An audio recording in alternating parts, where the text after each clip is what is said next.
Hello, one and all. Now, I'm just going to be doing a very quick video today, probably about 5 minutes. It's a book review on The Tempestuous Flame by Carole Mortimer. Now, this book was first published in 1979, and I just had a quick look online before I started filming this, and Mills and Boon have released it as an ebook. So if you like the look of this book, you'll be able to read it for yourself. But it's been put into the modern category series, like the modern series of Mills and Boon books. So if you are a modern series reader, you may actually enjoy this.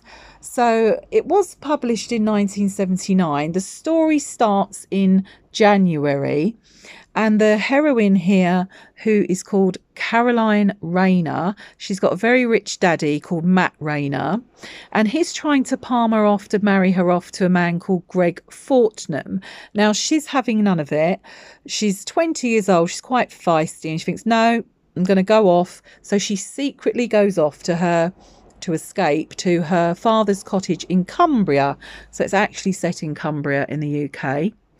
And she said, I mean, now this would totally freak me out. In the middle of the night, this guy turns up. Now, I want to say hero, but he is almost like a villain. And I swear, if you read this, you will hate him. Honestly, the way Carole Mortimer has written this character is excellent because, oh, he is just so rude. I mean, if I had a friend who got with this guy, I would absolutely freak because the way he speaks to women is disgusting. I know it's of a time, but, you know, even at that time, you know, I can't believe a woman would fall in love with him. But that's why it's such a good book, because it's not a lovey-dovey one. It's not like, you know, all romance and I love you, you love me. It's a fantastic story because you just hate him. So he turns up. Now, in the book, a lot of the time he's described as having these, like, really lovely green eyes, but the illustrator has put brown eyes on him, so I'm not sure why that is. But this is an age gap romance because, as I said, Caroline is 20 in the story, but he is 37. So I'm just going to read one thing. Honestly, when I read this, you'll realise why I hate this guy. Why I hate this character. I know that's quite strong to say hate, but I really do. Okay, on page 33, he's this is just one example because, as I said, I don't want to spoil anything. But he's trying to get her to apologise for something that she's not even done. You know, he's just like being horrible. And she's going, I will not. Like, you know, like, why should I? And then here he says, one thing I cannot abide is rude little girls like yourself who should have had a few more beatings when they were younger, their parents leaving the task of taming them, my gosh, to the poor unsuspecting fool who marries them. So now you can see why I hate this character. And I've never read a Mills and Boon book before where I've really rooted for the woman. Please don't get with him. Please don't get with him. But anyway, so he just turns up in the middle of the night at the cottage. Now, that would totally freak me out if that happened to me. But he just says, oh, I'm one of Matt's, you know, her father's friends. She doesn't want to say anything about who she is. She doesn't want to say she's the daughter because she doesn't want her dad to know that she's there because she's just tried to escape him. So Andre Gregory here, who is the hero, he thinks that she is her, basically Matt's girlfriend. So she's going, oh, I'm not going to tell him, you know, I'm not going to say anything because in case he rings my father.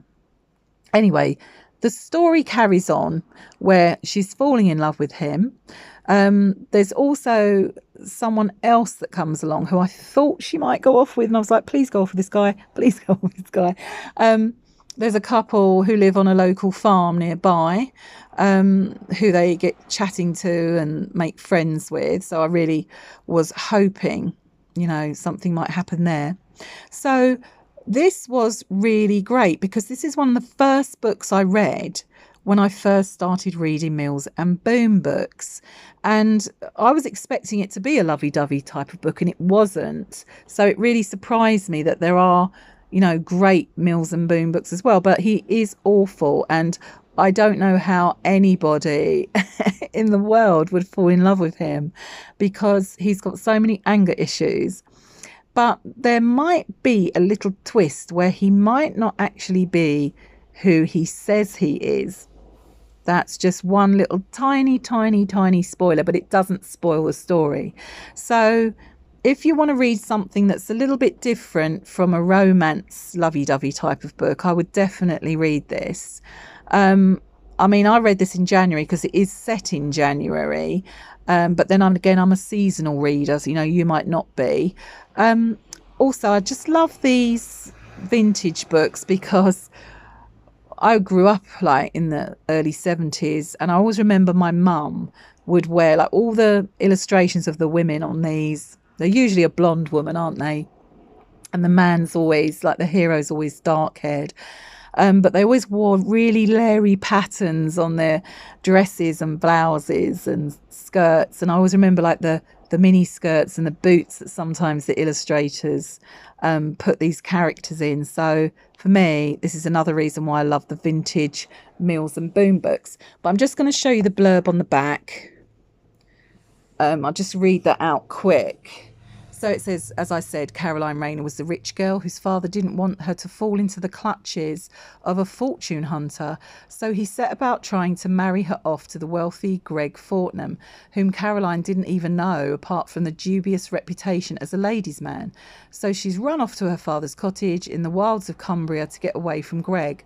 And there she met the mysterious Andre, who turned out to be an even greater threat to her peace of mind than her father and Greg Fortnum combined. For a matter of days she has fallen in love with him, and then had to face the problem of whether or not to tell him who she really was.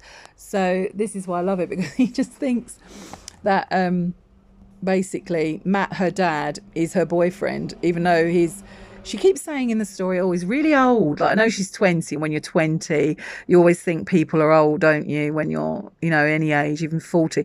But she goes, oh, he's really old. So I was imagining her father in it to be like maybe 60s, and he's only 52. And I was like, wow, that doesn't seem old at all, does it?